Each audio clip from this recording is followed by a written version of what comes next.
ఒక బాలిక పట్టబడిన తర్వాత సిరియా వాళ్ళు తీసుకెళ్లారు. సైనాధిపతి అయినటువంటి నయమాను యొక్క కుటుంబంలో ఆమె పని చేసుకుంటూ ఉండగా తన యజమానుడు మేలు కోరి, మరి మా దేశంలో ఒక ప్రవక్త ఉన్నారు, ఆయన దగ్గరికి వెళ్తే మీకు స్వస్థత వస్తుంది అని చెప్పినప్పుడు నయమాను బయలుదేరి వచ్చాడు.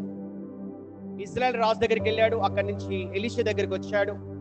ఎలీషా మరి ఈ నయమానికి ఏం చెప్పాడంటే, ఇదిగో నీవు యోర్దాను నదికి వెళ్ళి స్నానం చేయమనగానే ఇతను యోర్దాను నదికి వెళ్ళి స్నానం చేయగా అతని దేహం అంతా కూడా శుద్ధి అయిపోయింది. ఈ యొక్క మెసేజ్ మనం గత వారం ఆల్రెడీ చూసాం. ఇప్పుడు తర్వాయి భాగం ఇప్పుడు మనం ధ్యానించుకోబోతున్నాం. నయమాను శుద్ధుడైన తర్వాత నాకు శుద్ధి వచ్చింది, నాకు స్వస్థత వచ్చింది, ఇక నేను సిరియా దేశానికి వెళ్ళిపోతానని చెప్పేసి ఆ యోర్దాను నది నుంచి ఆయన వెళ్ళిపోలేదు, కానీ సమరయ ప్రాంతంలో ఉన్నటువంటి ఎలీషా దగ్గరికి ఆయన తిరిగి మళ్ళీ రావడానికి ఇష్టపడ్డాడు. ఆయన తిరిగి వచ్చి ఆయన ఏం మాట్లాడుతున్నాడో ఒకసారి చూద్దాం. 15వ వచనం. అప్పుడు అతడు తన పరివారముతో కూడా దైవజనుని దగ్గరకు తిరిగి వచ్చి అతని ముందర నిలిచి, చిత్తగించుము, ఇశ్రాయేలునున్న దేవుడు తప్ప లోకమంతటి యందును మరొక దేవుడు లేడని నేను ఎరుగుదును. ఇప్పుడు నీవు నీ దాసుడైన నా యొద్ద బహుమానము తీసుకొనవలసినదని అతనితో చెప్పగా, జాగ్రత్త గమనిస్తే నయమాను ఏమంటున్నాడయ్యా అంటే, తను గుర్తెరిగాడు. ఏంటయ్యా, ఈ భూమి మీద ఏ దేవుడు కూడా ఈ కుష్టి రోగానికి స్వస్థత ఇవ్వలేడు, ఈ కుష్టి వ్యాధికి ఏ మందు లేదు, ఏ దేవుడు కూడా బాగు చేయలేడు. ఈ రోజు నేను స్వస్థత పొందుకున్నానంటే కేవలము ఇశ్రాయేలు దేవుడైన ఈ యెహోవా వలనే. ఆ యెహోవాయే నిజమైన దేవుడు, ఆ యెహోవాయే ఈ భూ ప్రపంచంలో మనుష్యులందరికీ ఏకైక నిజమైన దేవుడు ఆ యెహోవాయే అని సాక్ష్యం చెప్తూ ఉన్నాడు. సాక్ష్యము చెప్పిన తర్వాత ఆయన అంటా ఉన్నాడు దైవజనుడితోటి, అనగా ఎలీషాతో అంటూ ఉన్నాడు, అయ్యా నేను ఇప్పుడు శుద్ధునయ్యాను, నాకు స్వస్థత వచ్చినది, నేను బాగుపడ్డాను, అయితే మిమ్మల్ని ప్రేమించి నేను కానుక తెచ్చాను, మిమ్మల్ని ప్రేమించి నేను కొన్ని బహుమానాలు తెచ్చాను, వాటిని మీరు తీసుకోవాలి అని ఆయన రిక్వెస్ట్ చేస్తా ఉన్నాడు. అప్పుడు దైవజనుడైనటువంటి ఎలీషా ఏమని చెప్తున్నాడో లేదా ఏమని స్పందిస్తున్నాడో ఒకసారి మనం చూద్దాం. 16వ వచనం చూస్తే ఎలీషా ఇలాగున అంటా ఉన్నాడు, ఇశ్రాయేలు దేవుడైన ఆ యెహోవా జీవముతోడు నేనేమీ తీసుకొనను అని చెప్పాను. జాగ్రత్త గమనించండి. ఎవని సన్నిధిని నేను నిలబడి ఉన్నానో ఇశ్రాయేలు దేవుడైన ఆ యెహోవా జీవంతోడు నేనేమీ తీసుకొనను అని చెప్పాను. నయమాను అతనిని ఎంతో బతిమాలినను అతడు ఒప్పక పోయెను. ఇక్కడ దైవజనుడు చూడండి, నేను యెహోవా నుంచి ఉచితంగా పొందుకున్నాను. ఈ కృపావరము ఏదైతే ఉన్నదో, ఈ ఆత్మాభిషేకము ఏదైతే ఉన్నదో నేను ఉచితముగా పొందుకున్నాను. నిస్సహాయ స్థితిలో ఉన్నటువంటి నువ్వు శత్రువైనప్పటికీ, ఇశ్రాయేల్ దేశానికి నువ్వు శత్రువైనప్పటికీ, నా దేవుడిని యెహోవా మాట చొప్పున నేను శత్రువుని ప్రేమిస్తాను. ఆయన నాకు ఉచితముగా తన ఆత్మాభిషేకం ఇచ్చి ఈ వరము నాకు ఇచ్చి ఉన్నాడు. ఉచితముగా నేను పొందుకున్నాను కాబట్టి నీకు ఉచితముగానే ఇచ్చి ఉన్నాను. స్వస్థత అనేది వ్యాపారం కాదు. దేవుడి కార్యాలని ఈ రోజుల్లో చాలా మంది వ్యాపారంగా మార్చారు. ప్రతి కార్యానికి ఒక రేటు పెట్టేశారు. దైవజనుడు పెళ్లి చెయ్యాలంటే ఒక ధర, దైవజనుడు గృహ ప్రవేశమును ఆ ప్రార్థన కూటమిని అరేంజ్ చెయ్యాలంటే ఒక ధర, దైవజనుడు వచ్చి వాక్యం చెప్పాలంటే ఒక ధర, మళ్ళా రిక్వైర్మెంట్స్ ఉంటాయి. ఏంటో తెలుసా, ఇదిగో ఈ రోజు నన్ను పిలుస్తూ ఉన్నారు కదా, అక్కడ ఎంతమంది ఉంటారు, అక్కడ ఎలాంటి సౌండ్ సిస్టమ్ ఉంటుంది, ఆర్కెస్ట్రా ఎవరుంటారు, క్వైర్ వారు ఎవరుంటారు, అక్కడ పరిస్థితులు ఎలా ఉంటాయి, ఇవన్నీ ఎంక్వైరీ చేసుకొని అన్నీ కూడా బాగుంటేనే వస్తారు. ఆయన డైరెక్ట్ గా చెప్పడు, ఆయనతో పాటు ఉన్నటువంటి అనుచరులు చెప్తారు, ఇదిగో దైవజనుడు మీ ఇంటికి రావాలంటే 5,000 ఖర్చు అవుద్ది, దైవజనుడు మీ ఇంటికి రావాలంటే ఈ కూర వండి పెట్టాలి, దైవజనుడు మీ ఇంటికి రావాలంటే ఈ రైస్ పెట్టాలి, ఈ పప్పు పెట్టాలి, ఈ కూరగాయ పెట్టాలి, ఈ చికెన్ పెట్టాలి, ఈ బిర్యానీ పెట్టాలి, ఓ పెద్ద లిస్ట్ తీసుకొని వస్తా ఉంటారు. అని ఎలీషా అలా లేడండి. ఏ దైవజనుడైతే స్వార్థం లేకుండా పరిచర్య చేస్తాడో ఆ దైవజనుడి ద్వారానే దేవుడు అద్భుతాలు ఆశ్చర్యకార్యాలు చేస్తాడో. దేవుడి నామాన్ని మహిమపరచాలంటే దైవజనుడు ఏది కూడా ఆశించకూడదు. ఎవరైతే ఆశిస్తారో ఆ దైవజనుడి ద్వారా దేవుడికి మహిమ రాకపోగా అవమానం వచ్చుచున్నది. పరిచర్య అనేది వ్యాపారం కాదు. ఎలీషా ఎందుకు తృణీకరిస్తున్నాడు? ఎలీషేమి ధనవంతుడు కాదే, ఎలీషాకేమి బంగ్లాలు లేవే, ఎలీషాకేమి గొప్ప గొప్ప బంగారు ధనము బంగ్లాలు లేకపోతే ఇంకోటో ఏమీ లేవు. మాసిపోయిన బట్టలే, సరిగా ఆహారమే లేదు. అయినప్పటికీ కూడా ఆ యొక్క నయమాను వచ్చి, అయ్యా నీ కోసము నేను ఒక బహుమానం తెచ్చాను తీసుకో అంటే ఏమంటున్నాడంటే, నాకొద్దు, నీ లక్షల రూపాయలు నాకొద్దు, నీ యొక్క బంగారం నాకొద్దు, నీ యొక్క వస్త్రాలు నాకొద్దు, నీ యొక్క వెండి నాకొద్దు. ఈయన ఒంటి మీద వస్త్రాలు ఏం బాగోలేవండి, వస్త్రాలన్నా తీసుకోవచ్చుగా. వద్దు. నయమాను ఏమడుగుతున్నాడయ్యా ఇక్కడ? నాకు 2 గాడిదలు మోయగలిగినంత మట్టి నాకు ఇవ్వు. ఎందుకు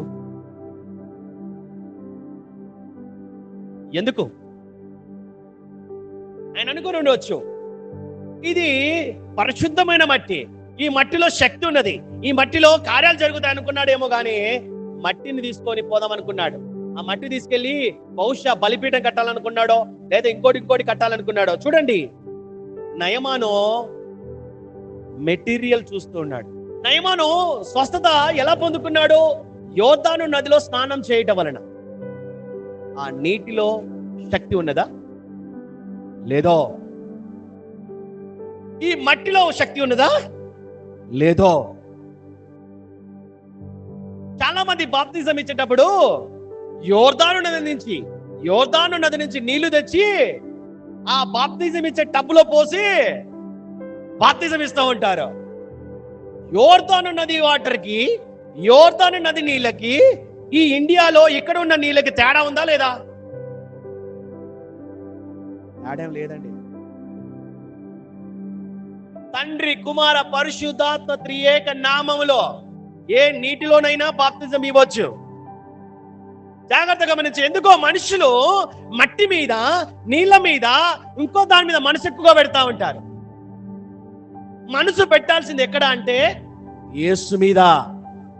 ఆ రోజు నయమాన్ అనుకున్నాడు, ఆయన అన్యుడు కాబట్టి, ఆయనకు తెలియదు కాబట్టి బహుశా ఆయన అనుకున్నాడు, ఈ మట్టి తీసుకెళ్లి, ఈ పరిశుద్ధమైన మట్టి తీసుకెళ్లి నేను ఏదైనా చెయ్యాలి, బలిపీఠం కట్టుకోవాలి, ఆ బలిపీఠం కట్టి నేను యెహోవాకి బలులు అర్పిస్తానని ఆశపడ్డాడు. గమనించండి అమ్మా, మట్టిలో ఏ శక్తి లేదు. ఆ మట్టిని సృష్టించిన యెహోవే, యేసయ్యలో శక్తి ఉన్నది. ఈ యోర్దాను నదిలో ఏ శక్తి లేదో. యోర్దాను నదిని సృష్టించిన సృష్టికర్త అయిన ఈ యెహోవా, యేసయ్య, పరిశుద్ధాత్మ త్రియేక నామములో శక్తి ఉన్నది. చూడండి ఆ తర్వాత ఏం జరిగిందో.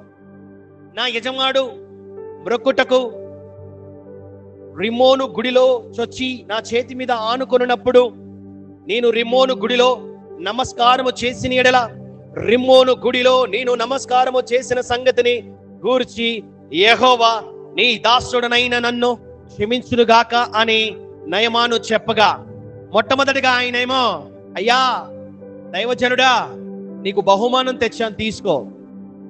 అప్పుడు దైవజనుడు అన్నాడు, అయ్యా నీ బహుమానం నాకొద్దు. అది అయిపోయింది. రెండోది, అయ్యా 2 గాడిదలు మోయగలిగినటువంటి, ఎంతైతే మోస్తాయో అంత మట్టి నాకు ఇవ్వు అని అడిగి కంటిన్యూషన్, బ్రేక్ ఇవ్వాల. వెంటనే ఇంకో రిక్వైర్మెంట్ ఏంటది? మా రాజుగారు ఒక గుడిలోకి వెళ్ళి నమస్కారం చేస్తూ ఉంటారు. నేను కూడా ఆయనతో పాటు వెళ్ళి కొన్నిసార్లు నమస్కారం చేయాల్సి వస్తుంది. నాకు తెలుసు యెహోవాయే దేవుడని. యెహోవాయే దేవుడైనప్పుడు ఇక నేను ఏ దేవతకి, ఏ విగ్రహానికి నేను పూజ చేయకూడదు నాకు తెలుసు.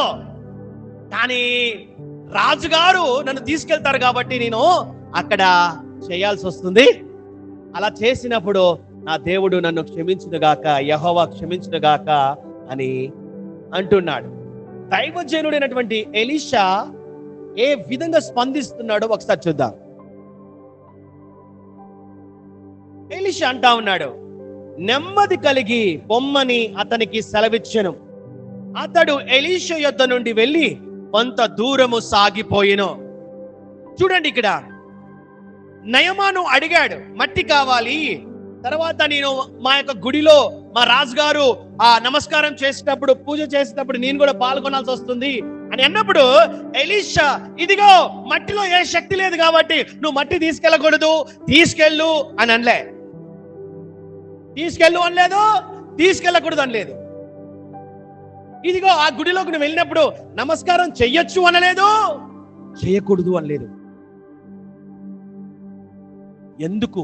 దైవజనుడు మౌనంగా ఉన్నాడు. నయమాను, మట్టిలో ఏం లేదు అయినా తీసుకెళ్ళొద్దు అనొచ్చు, పర్లేదులే తీసుకెళ్ళు అనొచ్చు. గుడిలో నమస్కారం చేస్తావా, చేస్తే చేసావులే, చేసిన తర్వాత వచ్చి మళ్ళీ పశ్చాత్తపడు అనొచ్చు. లేదు లేదు లేదు నువ్వు చేయకూడదు అని అనొచ్చు. కానీ దైవజనుడు ఆ రెండు విషయాలలో ఏ క్లారిటీ ఇవ్వకుండా మౌనంగా ఉండి నెమ్మదిగా వెళ్ళు అని చెప్పాడు. కొన్నిసార్లు దైవజనులు ఏం చేస్తారంటే మౌనంగా ఉంటారు.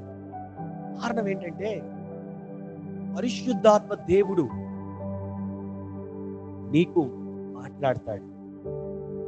పరిశుద్ధాత్మ దేవుడు నీకు సలహాదారుడై కొన్ని క్లిష్టమైనటువంటి పరిస్థితుల్లో ఏం చెప్పినా అది నెగిటివ్ అయిపోయే పరిస్థితిలో ఉన్నప్పుడు దైవజనుడు మౌనంగా ఉండి ప్రార్థన చేస్తే పరిశుద్ధాత్మ దేవుడు ఆ వ్యక్తిలో ఉండి ఎలాగున తప్పించుకోవాలో, ఎలాగున ఆ రాజు ఆ గుడిలోకి వెళ్తున్నప్పుడు దాని నుంచి ఎలా బయటపడాలో దేవుడే నయమానికి సహాయం చేస్తాడని ఎలీషాకి తెలుసు. ఇందులో ఏమీ లేదు అనే విషయం కూడా ఖచ్చితంగా దేవుడు మాట్లాడతాడు. ప్రతి ఒక్క విషయం దైవజనుడి ద్వారా మాట్లాడతాడు అనుకోకూడదండి. దేవుడు నీతో కూడా మాట్లాడతాడు. నవీన్, దేవుడు నీతో, నాతో, మనందరితో మాట్లాడతాడు. ఎప్పుడైతే మనం పశ్చాత్తపడతామో, ఎప్పుడైతే మనం దేవుడికి లోబడతామో, ఎప్పుడైతే వాక్కుకి మన హృదయంలో స్థానం ఇస్తామో, ఆ దినము మొదలుకొని పరిశుద్ధాత్మ దేవుడు మనలో కార్యం చేస్తా ఉంటాడు. ఏం చెయ్యాలో, ఏం చేయకూడదో, ఏం తినాలో, ఏం తినకూడదో, ఎలా మాట్లాడాలో, ఎలా మాట్లాడకూడదో, ఎలా ప్రవర్తించాలో, ఎలా ప్రవర్తించకూడదో, everything he will teach us. ఆయన మనకి నేర్పిస్తాడు, ఆయన మనల్ని నడిపిస్తాడు, ఆయన మనల్ని గద్దిస్తాడు, ఆయనే మన జీవితాల్ని వాక్యానుసారంగా కడతాడు. అందుకే దైవజనుడు ఎలీషా నయమాను అలా అడిగినప్పుడు మౌనంగా ఉండి నువ్వు నెమ్మదిగా వెళ్ళిరా అంటాడు. ఆ తర్వాత ఎలీషా యుద్ధ నుండి వెళ్ళి కొంత దూరము సాగిపోయాడు. జాగ్రత్త గమనించండి. ఎలీషా లోపలికి వచ్చేసాడు, నయమాను ఇంకా బయలుదేరాడు. ఎక్కడికి? వాళ్ళ దేశం వైపు బయలుదేరాడు. అలా వెళుతూ ఉండగా ఏం జరిగిందో ఒకసారి చూద్దాం. అంతటా దైవజనుడైన ఎలీషాకు సేవకుడగు గేహాజీ సిరియాను ఓడైన ఈ నయమాను తీసుకొని వచ్చిన వాటిని అంగీకరించుటకు నా యజమానునికి మనస్సు లేకపోయిను గాని యెహోవా జీవముతోడు నేను పరిగెత్తుకుని పోయి అతని కలుసుకొని అతని యొద్ద ఏదైనాను తీసుకొందును అనుకొని నయమాను కలుసుకొనుటకై పోచుండగా నయమాను తన వెనక నుండి పరుగున వచ్చుచున్న వారిని చూచి తన రథము మీద నుండి దిగి వాని ఎదుర్కొని క్షేమమా అని అడిగాను. అతడు క్షేమమే అని చెప్పి నా యజమానుడు నా చేత వర్తమానము పంపి ప్రవక్తల శిష్యులలో 2 యవ్వనులు ఎఫ్రాయిము మన్యము నుండి నా యొద్దకు ఇప్పుడే వచ్చిరి కనుక నీవు వారి కొరకు 2 మనుగుల వెండియు 2 దుస్తుల బట్టలను దయచేయము అని సెలవిచ్చుచున్నాడనను.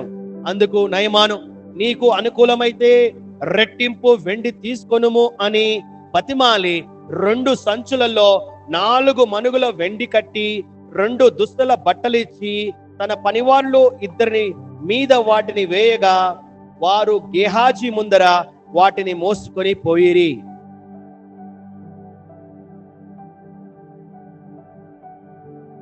నయమాను తిరిగి ప్రయాణం చేస్తా ఉన్నాడు. ఎలీషా లోపలికి వచ్చేసాడు. ఇప్పుడు ఎలీషా దగ్గర ఉన్నటువంటి ఒక శిష్యుడు కావచ్చు, అనుచరుడు కావచ్చు, వెంబడించే వ్యక్తి కావచ్చు, ఆ యొక్క శిష్యుడు ఆయన ఆశపడ్డాడు. ఏం ఆశపడ్డాడు? మా దైవజనుడికి బొత్తిగా బుద్ధి లేదండి బాబా, బంగారం వెండి దుస్తులు ఇంటికి వచ్చి తలుపు తడుతుంటే బుద్ధి ఉన్న వాళ్ళు ఎవరైనా వద్దంటారా? ఎవరనరు, కానీ మా దైవజనుడు అంటాడు. మా దైవజనుడికి బుద్ధి లేదులే, నేను పోయి తెచ్చుకుంటా అని యెహోవా జీవంతోడు అంటా ఉన్నాడు. మళ్ళీ బుద్ధి లేని గేహాజీ. ఇక ఆ రథం ఎక్కిపోతా ఉన్నాడు నయమాను. ఆ రథం ఎక్కిపోతా ఉంటే గేహాజీ పరుగు పరుగున పోతే దొరకదు అని పరిగెత్తుకుంటూ పోతుంటే నయమాను చూసి ఏదో అయిపోయిందేమో, ఏమైపోయిందో అని చెప్పేసి ఆ రథాన్ని ఆపి దిగేసి దగ్గరికి వెళ్ళిపోయి, అయ్యా అంత క్షేమే అంటే అంత క్షేమే, చెప్పండి ఏం లేదు, ఇప్పుడే ఇద్దరు వచ్చారు, మాకు కొంచెం వెండి కావాలి, తర్వాత దుస్తులు కావాలని చెప్పినప్పుడు, అయ్యా నీకు ఇష్టమైతే ఇంకెక్కువనే తీసుకెళ్ళయ్యా అని చెప్పేసి మూటలు కట్టి ఇతని మనుషులు ఇచ్చి పంపిస్తా ఉన్నాడు.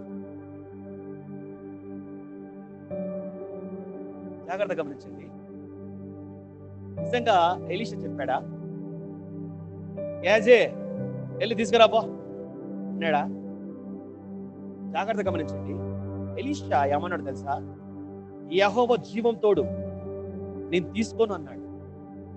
ఒక్కసారి ఎలీషా యెహోవా నామంలో చెప్పిన తర్వాత మాట మార్చి తీసుకుంటాడా? తీసుకోడు.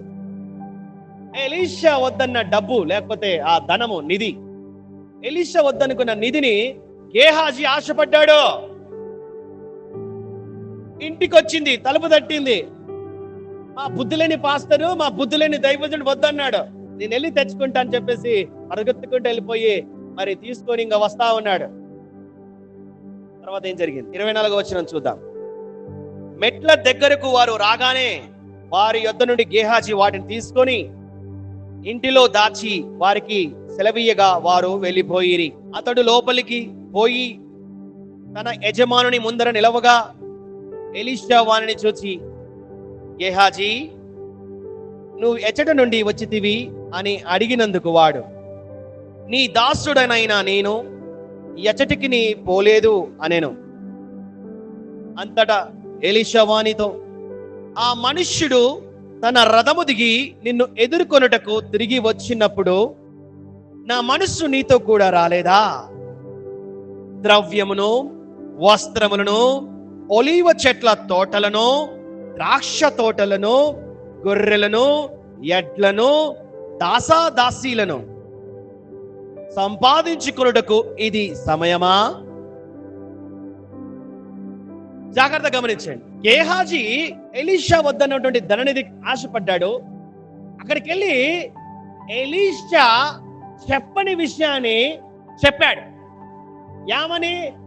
నాకు నేనుగా రాలేదండి బాబు, నన్ను దైవజనుడే పంపించాడు, ఎలీషాయే నన్ను పంపాడు అని అబద్ధం చెప్పాడు. గేహాజీ ఎంత దారుణంగా ఉన్నాడో చూడండి. ఎలీషాతో తిరుగుతూ ఉన్నాడు కానీ ఎలీషా నమ్మిన యెహోవాని పూర్తిగా ఆయన నమ్ముకోలే. యెహోవా మీద పూర్తిగా గేహాజీ ఆధారపడట్లేడు. ఎలీషా పక్కన ఉండి ఎన్నో అద్భుతాలు చూసి ఉంటాడు గేహాజీ. కానీ ఎప్పుడైతే తనలో దాగున్న అత్యాశ, ఆశ, లోకవాంఛ ఎప్పుడైతే నిద్రలేసిందో యెహోవా కనబడతలే, దైవజనుడు కనబడతలే. ఏం కనబడుతుంది? వెండి, బంగారం, దుస్తులు. ఆశ్చర్యకరమైన విషయం ఏంటంటే ఎలీషా ఇంట్లో ఉన్నాడు.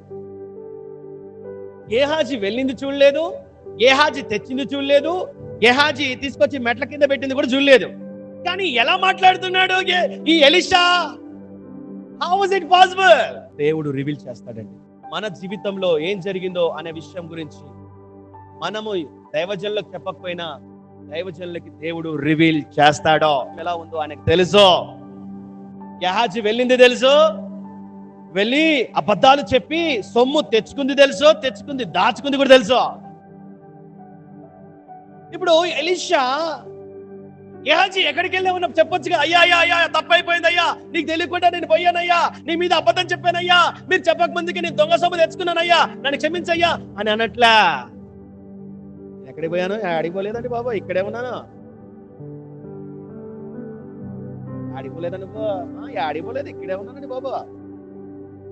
ఎవరి కళ్ళు మూస్తావు? ఎవరి కళ్ళు నువ్వు మూస్తావు? నువ్వు ఫోన్లో ఏం మాట్లాడుతున్నావు దేవుడికి తెలుసు. నువ్వు వీధుల్లో, నీ యొక్క కాలేజీలో, కంపెనీల్లో, రూములో, ఏ చోట నువ్వు ఏమేమి మాట్లాడుతున్నావు, ఎక్కడికి వెళుతున్నావు, ఎక్కడ తింటున్నావు, ఎక్కడ పడుకుంటున్నావు, ఎవ్రీథింగ్ రికార్డెడ్. జాగ్రత్తగా గమనించండి.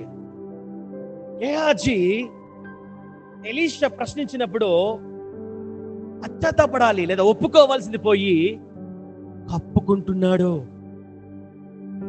పాపాన్ని కప్పుకుంటే ఏ ప్రయోజనం లేదు, పాపాన్ని ఒప్పుకుంటేనే ప్రయోజనం. మళ్ళీ చెప్తున్నానే, పాపాన్ని కప్పిపుచ్చుకుంటే ఏ ఉపయోగం లేదో, అదే పాపాన్ని ఒప్పుకుంటే దేవుడు కనికరపడి మనల్ని క్షమిస్తాడు. ఆ రోజు గేహాజీ బొంకుతున్నాడు. నేను ఎక్కడికి వెళ్ళలేదు బాబా, ఇక్కడే ఉన్నాను. అనవసరమైన అనుమానం నీకు నా మీద. నేను ఇక్కడే ఉంటే ఎక్కడికి పోయినట్టు మారుతావే. ఎప్పుడు నా మీద అనుమానం నీకు. నేను ఎక్కడికి పోమందుకే పోయావు అంటావేటి? నేను ఇక్కడే ఉన్నాను కదా. అప్పుడు ఎలీషా అవకాశం ఇచ్చాడు.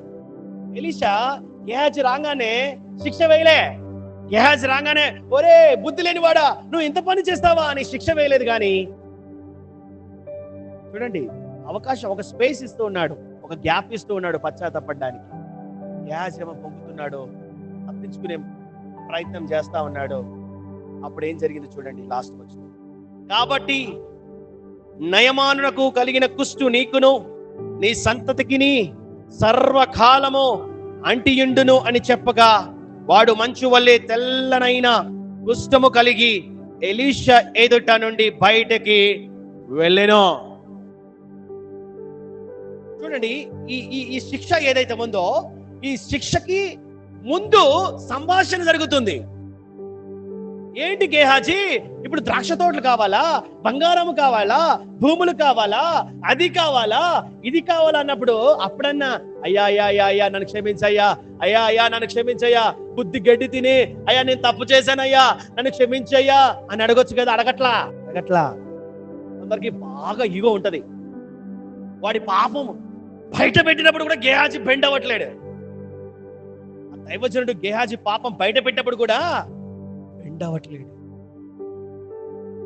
ఎందుకో మరి కొందరు అలాగా ఉంటారు అంతే. దానివల్ల ఏమైనా వస్తుందని ఆయన ఇది రాల. అప్పుడు దైవజనుడు శిక్ష వేశాడు. ఏంటో తెలుసా, ఇగో నయమానుకు వచ్చిన కుష్టు నీకు నీ సంతతికి సర్వకాలం ఉంటుంది. వెంటనే ఆన్ ది స్పాట్ లో వాళ్ళంతా కూడా కుష్టి అయిపోయింది. మరి అప్పుడన్నా మోకాలేసి అయ్యా అయ్యా అయ్యా అయ్యా క్షమించయ్యా నా దేవా యెహోవాని అడగాలి. ఎలీషాని అడిగితే కనికరం పుట్టునేమో. చూడండి, కొంతమంది శిక్షను భరిస్తారు కానీ పశ్చాత్తపడరు. గేహాజీ లాంటి వాళ్ళు.